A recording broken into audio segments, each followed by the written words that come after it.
अस्सलाम वालेकुम नाज़रीन। नाज़रीन, जैसा कि आप जानते हैं कि इमरान खान साहब का जो केस है वो आज लगा हुआ था, और मैंने आपको पहले भी कहा था पिछले अपने व्लॉग में कि मुझे पीर वाले दिन से जो है वो ज़्यादा कोई उम्मीदें नहीं हैं।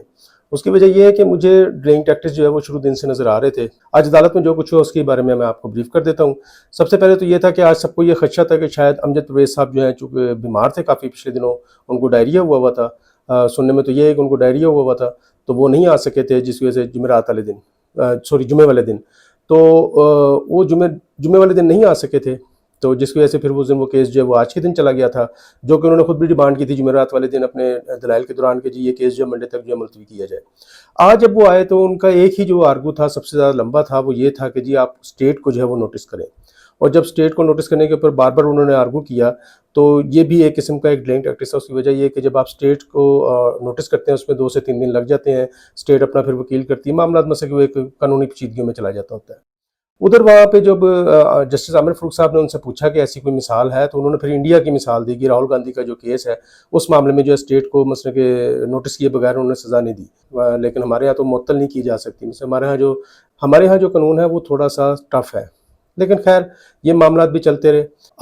जो ये नोटिस करने की बात थी, स्टेट को नोटिस करने की बात थी, इसके ऊपर उन्होंने जुमेरात वाले दिन भी जो है 1 से 1.5 घंटा जो है उन्होंने दलाइल दिए थे, और आज भी जो है उनका ज़्यादा फोकस इसी बात के ऊपर था। आज उन्होंने 3, साढ़े 3, सवा 3 घंटे जो है उन्होंने वो अपने दलाइल दिए। बात सिर्फ इतनी थी कि वो ज़्यादा से ज़्यादा टाइम गेन कर रहे थे, जिसके ऊपर जो है वो लतीफ़ खोसा साहब ने बीच में बहुत दफ़ा जो है लुकमा देने की कोशिश की, जिसके ऊपर जज साहब ने उनको रोका। तो काफ़ी दलाइल देने के बाद, काफ़ी टाइम लेने के बाद अचानक उन्होंने कहा जी कि मुझे मेडिसिन खानी है, तो आप लिहाजा मुझे थोड़ी-सी ब्रेक दें। तो जज साहब ने कहा कि आपको कितनी देर के लिए, तो 3 मिनट या 5 मिनट की ब्रेक चाहिए? तो उन्होंने कहा नहीं जी मुझे 15 मिनट की ब्रेक चाहिए।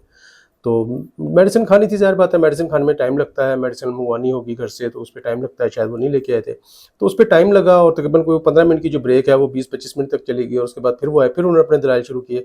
ये कुल मिला के 3, साढ़े 3 घंटे जो है ना, आप समझ लें कि दलाइल देते रहे। उसके बाद नहीं वो कन्विंस कर सके, लेकिन उनका जो ज़ोर था वो एंड तक इसी बात पे ज़ोर था कि जी आप हर सूरत जो है वो स्टेट को नोटिस करें। खैर मामला जो है वो चलते चलते जहाँ तक आया, और खैर अल्लाह अल्लाह करके जो है केस का फैसला महफूज हो चुका हुआ है। आपको ये खबर दे रहे हैं कि इमरान खान साहब के तोशाखाना केस का फैसला महफूज हो चुका हुआ है, और फैसला जो है अब वो सुनाया जाएगा। उनकी हर मुमकिन कोशिश थी, जो अमजद परवेज़ साहब की कोशिश थी। अमजद परवेज़ साहब चाह रहे थे कि जी मैंने ख्वाजा हारिस साहब ने कोई एफिडेविट दिया हुआ है, तो मैंने वो पढ़ना है, मैंने वो देखा नहीं है, तो लिहाजा मुझे जो है ये कल तक का टाइम दिया जाए। लेकिन नहीं दिया गया, और खैर वो फैसला तो उन्होंने महफूज कर लिया है। अब फैसला वो कल सुनाया जाएगा। उम्मीद तो ये थी कि आज सुनाया जाएगा, लेकिन अब जो सुनने में आ रहा है वो ये है कि ये फैसला कल सुनाया जाएगा। आप जानते हैं अगर आज भी वो फैसला सुना दें, तो इस वक्त जो मुचलके हैं या जो रोपकारें होती हैं उनके मामलात बड़ा लंबे होते हैं, तो आज किसी सूरत भी इमरान खान साहब जो थे वो अटक जेल से बाहर नहीं आ सकते थे। दूसरी तरफ सुनने में ये आ रहा था, जो ज़राए से खबरें आ रही थी, कि जो एफआईए की टीम है वो अटक जेल पहुंच चुकी हुई है, जिसके बारे में हमने सवाल भी किया खोसा साहब से। वो मैंने अपनी मतलब कि वो प्रेस कॉन्फ्रेंस जो है उनके जो मीडिया से टॉक है उसको हमने डाला हुआ है अपने चैनल के ऊपर, आप प्लीज़ वो ज़रूर देखिएगा। आज उन्होंने जो लतीफ़ खोसा साहब ने हाई कोर्ट से निकलने के बाद वो काफ़ी कॉन्फिडेंट थे, और बहुत ज़्यादा पुरएतमाद थे, और उनका जो अंदाज़े था वो बड़ा जहराना था। उन्होंने जो आज वहाँ बातें की हैं वो बहुत ज़बरदस्त बातें हैं। मतलब कि पाकिस्तान में बहुत कम लोग होते हैं जो इस तरह की गुफ्तगू करते हैं।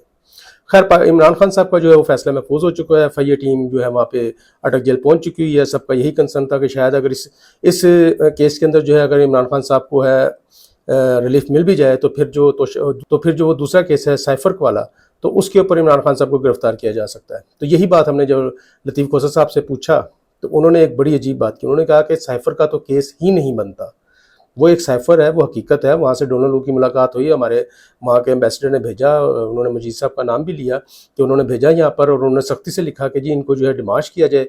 इमरान खान ने उसको डिमाश किया, बल्कि इमरान खान साहब ने तो जो है वो हमारे मुल्क की इज़्ज़त और गैरत का तहफ़्फ़ुज़ किया है। बस ये अल्फाज उन्होंने कहे। फिर उन्होंने कहा कि वो किस तरह से कह सकते हैं कि अगर तुमने इमरान खान साहब को ना निकाला तो हम मतलब तुम्हें माफ़ नहीं करेंगे। उन्होंने कहा कि क्या हम तुम्हारे गुलाम हैं? ये लतीफ़ खोसा साहब ने आज वहाँ काफ़ी सख्त बातें की हैं। आप सुनिएगा लाजमी, वो जो मैंने वहाँ पे अपने इसी चैनल के ऊपर प्रेस टॉक डाली हुई है लतीफ़ खोसा साहब का, आपको बड़ा मज़ा आएगा। लतीफ़ खोसा साहब का जो अंदाज़ था वो बहुत जहराना था, और बड़ा मतलब कॉन्फिडेंट था, और उनको उम्मीद है कि जो फैसला आएगा, ज़ाहिर बात है ये फैसला तो नविश्ता दीवार है कि ये जब जज साहब अपने हायरिंग के दौरान ही कह चुके हुए हैं, समाअत के दौरान ही कह चुके हुए हैं कि जो ट्रायल कोर्ट है उसने बहुत सारी गलतियाँ की हैं। यही बात जो है वो मसले के सुप्रीम कोर्ट में है। अगर वो फैसला किसी चीज़ के खिलाफ भी देते हैं तो फिर ज़ाहिर बात है सुप्रीम कोर्ट जाएंगे, सुप्रीम कोर्ट से फिर जो है रिलीफ मिलेगा। मतलब ये केस इतना अपने पैरों पर खड़ा नहीं हो सकता। और ये जितने भी समझदार लोग थे वो पहले दिन से कह रहे थे कि भाई ये केस जो है इस तरह से खड़ा नहीं हो सकता जिस तरह से इसको खड़ा करने की कोशिश की जा रही है। खैर, इमरान खान साहब को जो है वो काफ़ी अरसा इन्होंने जेल में रख लिया है इस कमज़ोर केस की बुनियाद के ऊपर भी, जो कि पाकिस्तान है। पाकिस्तान में कानून का और एक अदलिया का एक सिस्टम है, उसके तहत जो ये मामला चल रहे हैं। जज दिलावर साहब को आप जानते हैं, उन्होंने जितनी जल्दी इस केस को सुनकर और सज़ा सुनाई थी वो भी एक रिकॉर्ड है, और अब जितनी जल्दी मुझसे देर हो रही है इस केस को सुनने में और डिलेइंग टैक्टिक्स खेले जा रहे थे या मुबैना तौर पर, तो वो भी आपके सामने है। आज भी कोशिश की गई कि ये केस जो है वो कल तक मुलतवी हो जाए, लेकिन ये केस कल तक मुलतवी नहीं हुआ, बल्कि अदालत ने फैसला महफूज कर दिया। नाज़रीन, अमजद फैज़ साहब ने जो है मुख्तलिफ जो निकात उठाए हुए थे, लतीफ़ खोसा साहब ने उसके एक एक करके बड़ी तफसीली और बड़ा ही तफसीली, जिसे कहते हैं ना, तफसील दर तफसील जो है उनके जवाब दिए। उसमें एक तो ये था कि जुडिक्शन का मामला था, दूसरा उनका था कि जी जो ये केस है ये ट्रायल कोर्ट नहीं सुन सकता, वो मजिस्ट्रेट जब तक उसके ऊपर कोई तहकीकात ना करे। तीसरा जो मामला था वो ये था कि सेक्रेटरी इलेक्शन कमीशन जो है वो कर सकता है। तो इसके ऊपर उन्होंने हर बात के ऊपर जो है बड़ी तफसील दर तफसील जाकर इसका जवाब दिया। मतलब वो हर चीज़ के अंदर बहुत ज़्यादा तफसील में जा रहे थे, जिस पर अदालत को कहना पड़ा कि ये केस आज ही ख़त्म करना है। बल्कि एक दफ़ा बीच के अंदर लतीफ़ खोसा साहब ने उठ के कहा कि हजूर आप टाइम जितना मर्जी ले लें, लेकिन इस केस का फ़ैसला हम आज ही लेकर जाएंगे। जब ये इन्होंने टाइम मांगा कि जी मुझे दवाई खानी है, मेडिसिन खानी है, 5 मिनट की बजाय इन्होंने 15 मिनट मांगे, तो फिर वो जैसे मैंने पहले कहा कि दवाई मंगवानी होगी, घर भूल आए होंगे तो घर से ला के खाई होगी। तो इस मामले को मसले उसके ऊपर उन्होंने कहा था कि जी हजूर आप जितना मर्जी टाइम ले लें, लेकिन फ़ैसला हम आज लेकर जाएंगे, ये लतीफ़ खोसा साहब ने कहा। बहरहाल नाज़रीन, आज जो ये समाअत हुई है, ये सारा मामला था, ये इतनी मसले कि इसके ऊपर ज़्यादा तफसील या मैं भी आपको कुछ बोर करना नहीं चाहूँगा कि बस यही हुआ है और ये फ़ैसला महफूज हो गया हुआ है। अब ये होगा कि कल अगर ये फ़ैसला सुबह जल्दी सुना दिया जाता है, जो सुनने वाली बात है वो ये है कि अगर अब ये फ़ैसला कल सुबह जल्दी सुना दिया जाता है तो फिर कल इमरान खान साहब जो है वो अटक जेल से रहा हो सकते हैं।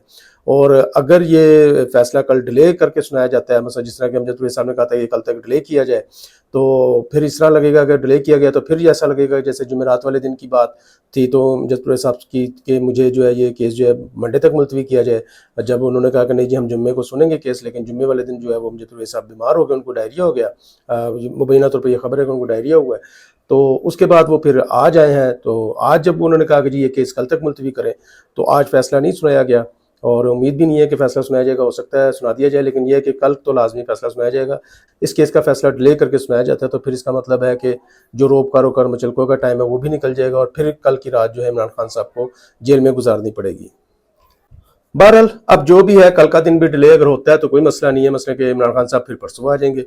अब यही हो सकता है और क्या हो सकता है। आप जानते हैं कि सैफर को लेकर काफ़ी डिस्कशन हो रही है और शाह महमूद कुरैशी साहब को गिरफ्तार किया हुआ है। आपको याद होगा मैंने अपने पिछले वीडियो में बताया था जुमेरात वाले दिन के उनको 3 दिन का रिमांड और मज़ीद दे दिया गया। आज फिर उनको अदालत में पेश किया गया, जहाँ पर शाहीन सबाई साहब और बाबर रहमान साहब जो है उनकी तरफ से पेश हुए और वहाँ पर जो है डिमांड की गई दोबारा से उनकी जिस्मानी रिमांड की। गो के वहाँ पर कोई ज़्यादा आर्गू नहीं था, ज़्यादा वो नहीं था, लेकिन फिर भी जो है उनका 2 दिन का जो रिमांड है वो दे दिया गया है। अब सुनने में ये आ रहा था, जो मैंने आपको जैसे पहले अर्ज़ किया कि ज़राए से खबरें आ रही हैं कि एफआईए की टीम जो है सैफर वाली वो चली गई है अटक जेल। मतलब कि ये ऐसा लग रहा था कि जैसे यहाँ से उनको रिलीफ मिलेगा इमरान खान साहब को और एफआईए की टीम जो है उनको वहाँ से निकलते साथ ही गिरफ्तार कर लेगी, जबकि अदालत के मामला और चल रहे हैं। कानून में है कि जब आपने किसी को गिरफ्तार करना तो उसके मामला कुछ और हैं, वो एक टेक्निकलिटीज़ हैं। तो एफआईए टीम जो थी वहाँ पे पहुंची है, तो ज़राए से जो ये खबरें आ रही थी कि एफआईए टीम वहाँ पहुंची है, तो ऐसा ही लग रहा था कि जैसे यहाँ से रिलीफ मिलेगा और जब वो वहाँ से रिलीज़ होंगे जेल से तो फिर एफआईए टीम उनको गिरफ्तार कर लेगी। लेकिन अभी तक ऐसी कोई खबर आई नहीं है और ना ही मुझे लग रहा है कोई ऐसा मामला तो होगा। अब देखते हैं कल अगर ये फैसला आता है और इमरान खान साहब के हक़ में फैसला आता है तो फिर जो है वो एफआईए की टीम भी मेरे एक्टिव होगी और फिर सैफर का मामला दोबारा चलेगा। लेकिन लतीफ़ खोसा साहब ने जो आज हमें प्रेस मीडिया को ब्रीफिंग देते हुए कहा है वो बड़ी अजीब सी बात है कि उन्होंने कहा सैफर का तो केस ही नहीं बनता। मतलब उन्होंने सिरे से ही इस केस को ख़त्म कर दिया कि ये तो केस ही नहीं बनता। इट्स मीन कि उस केस में ज़्यादा जान नहीं है और अगर इमरान खान साहब उसके अंदर गिरफ्तार भी होते हैं और दोबारा से मसले उनको कस्टडी में लिया जाता है तो फिर ये केस दोबारा हाई कोर्ट में या सुप्रीम कोर्ट में चलेगा, तो फिर इसके ऊपर एक कानूनी जंग शुरू हो जाएगी और फिर एक मामला चल पड़ेंगे। देखते हैं आने वाले दिनों में क्या होता है। नाज़रीन, दूसरी तरफ जो बिजली के मामला चल रहे हैं वो अब मुलकगीर होते जा रहे हैं। मैंने अपने व्लॉग में उसी दिन कह दिया था जब ये कश्मीर में मामला हुआ था कि ये अब रुकने वाला नहीं है, बल्कि पिछले व्लॉग में मैंने कहा कि लोग याद रखेंगे इस तरीक़ों की एक बिजली की तहरीक चली थी। अब ये मामला जो है वो हर तरफ जो है सोशल मीडिया पे एक शोर व गुगा मचा हुआ है। आप जानते हैं कि पाकिस्तान में बिजली का बिल जो है वो बहुत ज़्यादा आ रहे हैं लोगों को। कल मैं भी जो है आवाम में निकला था कैमरा माइक लेकर, खैर मैंने वो फुटेज नहीं दिखाई क्योंकि क्योंकि वो उससे मेरे मुल्क की बेइज्जती का इम्कान था, और मैं नहीं चाहता कि मेरे अवाम को कोई रोते पिटते इस तरह से दुआएं देते देखे या बदुआएं देते देखे। तो हरगिज़ मुझे इस तरह की फुटेज जो है वो नहीं चलानी अपने चैनल के ऊपर, और ना ही मुझे अपने पाकिस्तान की बदनामी का बाइस बनना है। तो लेकिन हालात वाक़ई तो ऐसे ही हैं। तो जब मैंने नहीं चलाई तो बहुत सारे, आज मैं देख रहा था, बहुत सारे जो व्लॉगर्स हैं या बहुत सारे जो लोग हैं, उन्होंने जो है उनकी फुटेजेस चलाई हैं, लोगों के घरों में जा जा के पूछा है, और यकीन माने नाज़रीन, जो फुटेजेस उन्होंने चलाई हैं वो भी बहुत बहुत ज़रा, जिसे कहते हैं ना, दिल बर्दाश्ता वीडियो है। मुझसे कि उस खून के आंसू रुला देती हैं ऐसी वीडियोज़ हैं कि ऐसा ऐसा घर है जिसके अंदर मुझसे कि एक एक बल्ब, एक एक पंखा है, और उनका जो बिल है वो 40-40 हज़ार, 42-42 हज़ार है। बहुत सारा मसला है, चल रहे हैं बिजली के ऊपर। अब ये है कि कल का दिन जो है वो हड़ताल का दिन है, जो अंजुमन ताजराने पाकिस्तान ने दी हुई है, और फिर उसके बाद जो है पहिया जाम हड़ताल है। तो देखते हैं इस मामला को लेकर क्या चलता है, जबकि उनके ऊपर केसेस भी हो रहे हैं। अब हो ये रहा है कि लोग जो है वो तकाबुल करना शुरू हो गए हैं कि पाकिस्तान में कितने का यूनिट है, इंडिया में कितने का यूनिट है, चाइना में कितने का यूनिट है, ईरान में कितने का यूनिट है, अफगानिस्तान में कितने का यूनिट है। तो मैंने जब वो सुना, तो मैंने जब उस पर तहकीक की, तो मुझे भी बड़ी हैरानगी हुई कि पाकिस्तान में जो यूनिट हमारा 60 से 65 रुपये के दरमियान है, या 60 से 63 रुपये के दरमियान है, वो हमारे ही हमसाया मुल्कों के अंदर जो है वो बहुत ज़्यादा कम है। तो जब ये लोग तकाबुल कर रहे हैं और ये लोग अवाम तक ये बातें पहुँच रही हैं, तो उससे अवाम जो है वो ज़्यादा बिपड़ रही है। कहने का मतलब ये है कि अब निगरान हुकूमत को सोचना होगा। गो कि उन्होंने कल अपना इजलास बुलाया था और उसके अंदर उन्होंने ये ऐलान किया, जी मेरा एसी बंद कर दें। भैया, आपके एसी बंद होने से पूरी कौम के बिल तो नहीं हल हो जाएंगे ना, पूरी कौम के बिल तो जमा नहीं ना हो जाएंगे ना। तो अब जो है वो आज फिर इजलास था, लेकिन फैसला उनके पास क्या है, उनके हाथ में कुछ है नहीं। वो क्या फ़ैसला करेंगे? IMF का जो डंडा है हम सब के सर के ऊपर है। IMF ने जो कहा हुआ है वो इनको पूरा करना है। आई थिंक 14,000 करोड़ रुपया जो है इन्होंने इकट्ठा करना है टैक्सेस के ज़रिए। तो वो कहाँ से होगा? ये बड़ा मुश्किल काम है। तो ये महंगाई इसी तरह रहेगी और आवाम को इसी तरह बर्दाश्त करना पड़ेगा। अभी मज़ीद ये खबरें आ रही हैं कि तेल और गैस जो है मज़ीद महंगा होगा। तो देखते हैं आने वाले वक्त में क्या होता है। मेरी इस वीडियो से किसी की दिलज़ारी तो पेश की माफ़ी चाहता हूँ। मेरे चैनल को सब्सक्राइब करें, लाइक करें, शेयर करें, और अगली वीडियो तक के लिए इजाज़त चाहिए। तब तक मुझे और पाकिस्तान को अपनी दुआ में याद रखिएगा। पाकिस्तान जिंदाबाद।